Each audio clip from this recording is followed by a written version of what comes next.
In a world where the average life expectancy continues to rise, the quest for longevity and immortality has transformed from ancient myth to modern science.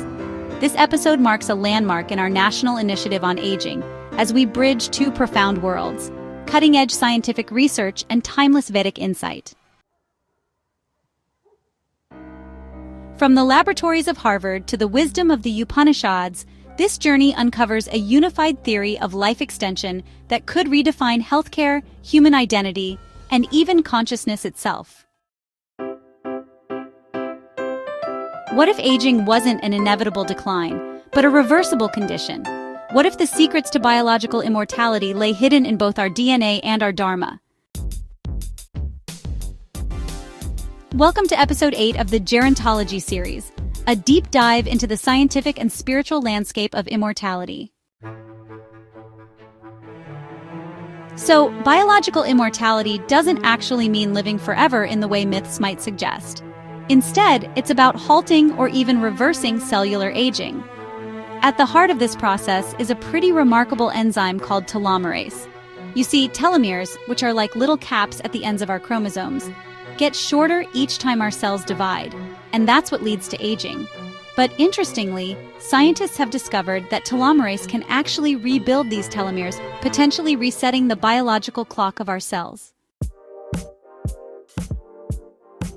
In some types of cells, like stem cells and, well, cancer cells, telomerase is naturally active, which lets them divide over and over again, pretty much indefinitely. Harvard scientists have even managed to extend lifespans in mice by stimulating telomerase, actually reversing organ damage and even boosting cognitive function. Right now, researchers are working on gene therapy in humans to try and switch on telomerase, but without increasing the risk of cancer. It's a delicate balance, honestly, between encouraging regeneration and maintaining cellular discipline. On top of that, scientists are also targeting senescent cells. Those are old cells that stick around but refuse to divide, and they can cause inflammation and disease. New drugs called senolytics can clear out these cells, improving tissue health and extending health span. Epigenetics, the system that regulates gene expression, is another game changer. Using Yamanaka factors, scientists have shown that cells can be reprogrammed to a younger state even after damage. In Vedic science, this alignment is not new. Ancient rishis spoke of Oha, the subtle energy of vitality. Longevity was linked to cleansed nadi channels, balanced doshas, sattvic food, and spiritual discipline, the very habits that modern science finds influence gene expression. Modern gerontology is now a global movement. Multi-billion-dollar institutes and universities around the world are competing to decode the secrets of long life. The Buck Institute for Research on Aging in California leads studies on molecular damage, mitochondrial health, and age-related diseases. The Oxford Institute of Population Aging combines social, economic, and medical research on aging trends worldwide. Japan's Keio University is leading studies on super-agers, individuals who live well beyond 100 with high functionality. The National Center for Geriatrics in Beijing merges traditional Chinese medicine with modern genetics to form integrated aging solutions. Tech giants like Google's Calico and Jeff Bezos' Altos Labs are funding research on cellular rejuvenation and youth restoration through AI and cell reprogramming. But the newest trend is integration, where traditional practices like yoga breathing techniques, herbal medicine, and fasting are combined with Western biogerontology to create a more holistic longevity model. Across the world, trials and experiments are pushing the boundaries of what was once science fiction. So let's talk about some of the cutting-edge scientific experiments in the field of longevity. Young blood plasma transfusions.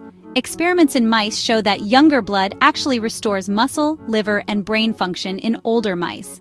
Then there's gene editing, like CRISPR.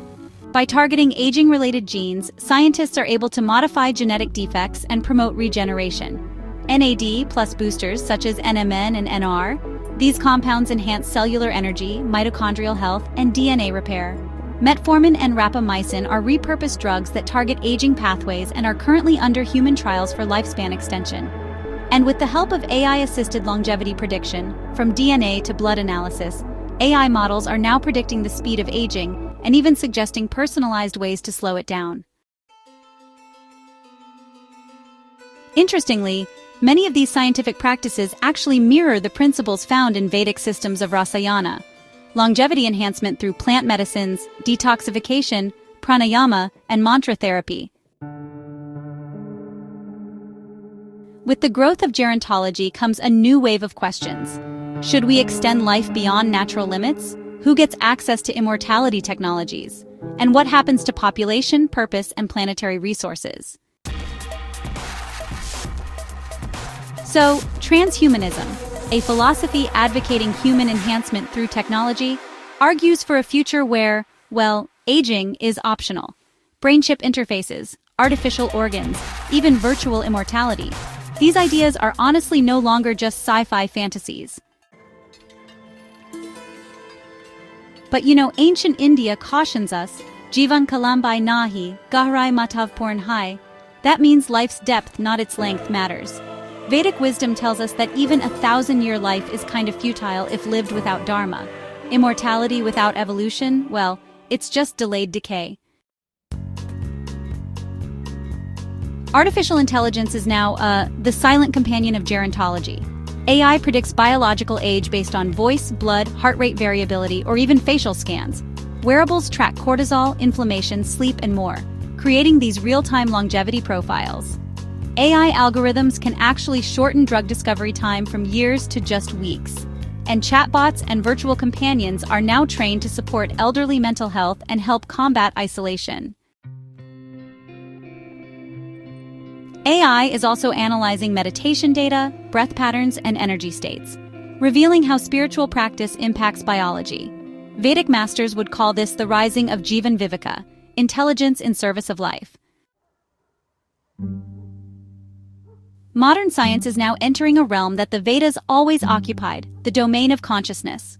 Quantum biology shows that life is governed not just by biochemical signals, but also by quantum coherence, entanglement, and vibrational resonance.